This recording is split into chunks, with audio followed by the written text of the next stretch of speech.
चन्द्रशेखर चन्द्रशेखर चन्द्रशेखर पाहि मां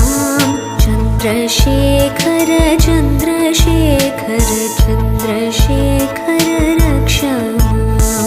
मत्तवारणमुख्यचर्मकृतोत्तरीयमनोहरं